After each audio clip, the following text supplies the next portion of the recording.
suis Fabienne Bichet, je suis directrice de casting depuis longtemps, mais je ne l'ai pas toujours été. J'ai aussi eu d'autres métiers avant. Je n'avais même jamais envisagé d'être directrice de casting.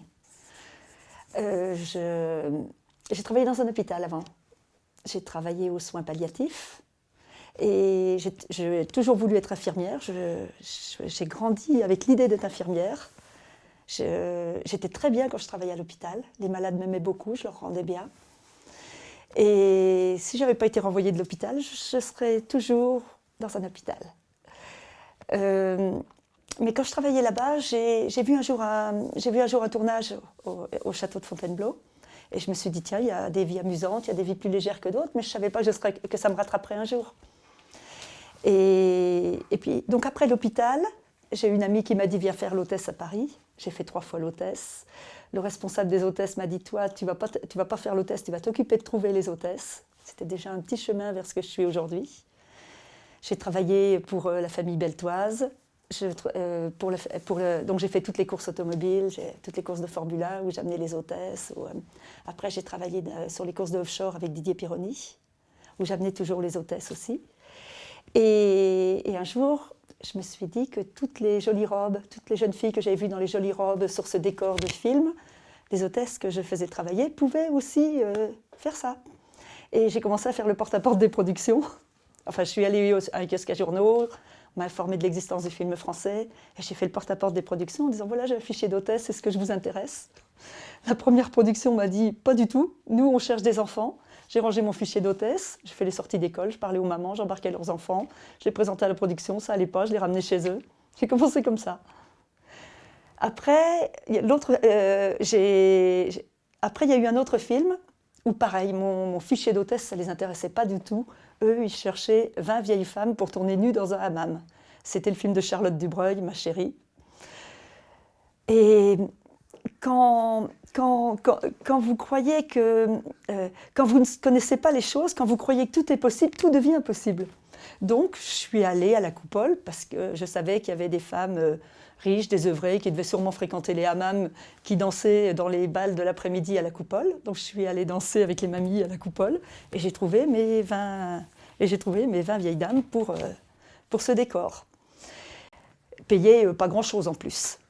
Et la production après, vu la performance et mon envie de travailler dans ce métier, la production après, le producteur a dit « Je vais te garder avec moi, je fais le film de François Truffaut, Le Dernier Métro, et c'est toi qui vas t'occuper de tout le casting figuration de ce film. » Et ça a été ma première grande expérience de cinéma. J'étais jamais allée au cinéma avant de travailler dans le cinéma. Et donc j'avais un gros retard culturel. Alors je suis allée tout de suite au Festival de Cannes. Je voyais 4 films par jour. De toute façon, j'avais rien d'autre à faire, je connaissais personne. J'étais invitée nulle part.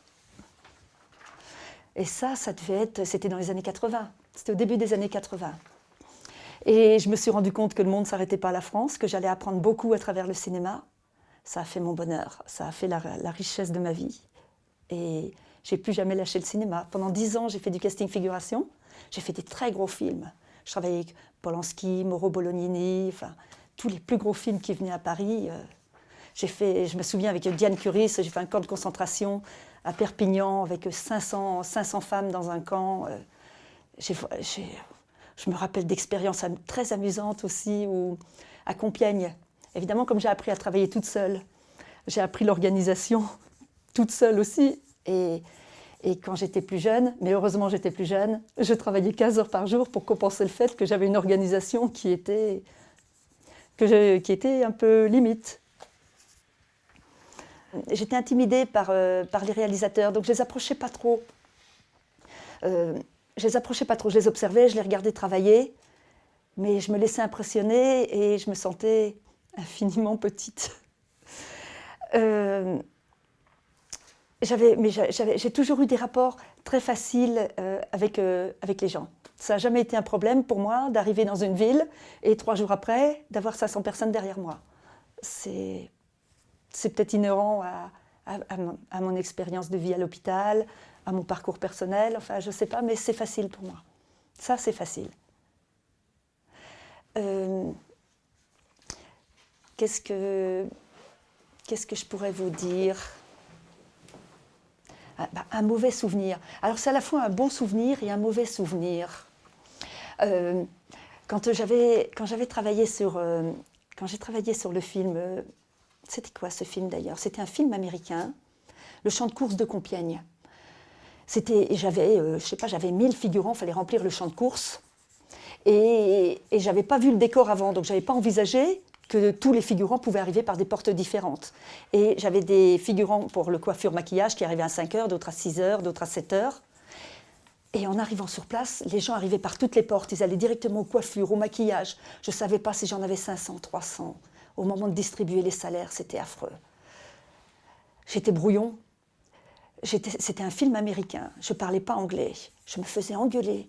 Et curieusement, en parlant pas anglais, je comprenais parfaitement ce qu'on me disait. Ça, c'est un mauvais souvenir. Oui, émotionnellement, pouf. Oui. Et en même temps, c'était pas un si mauvais souvenir que ça, parce que arrivé sur ce film-là, pareil, à un moment donné, on tournait dans une église, et j'avais, je ne sais, pareil, 300 ou 500 personnes à qui on avait appris une chanson.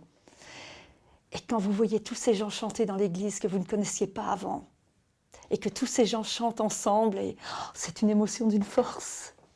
Et puis j'ai fait ça. Donc après, j'ai travaillé comme ça sur pas mal de films.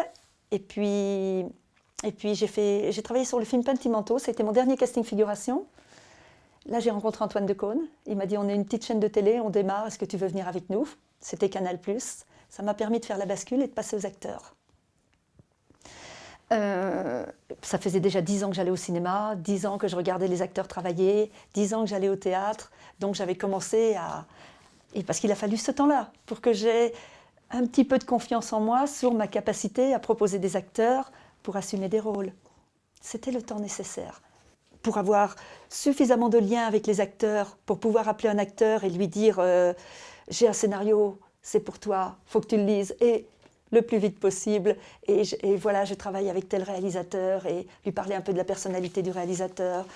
Donc il y a les acteurs que je connais, bien sûr, quand on démarre un film. C'est pour ça que je vous disais, il faut 10 ans.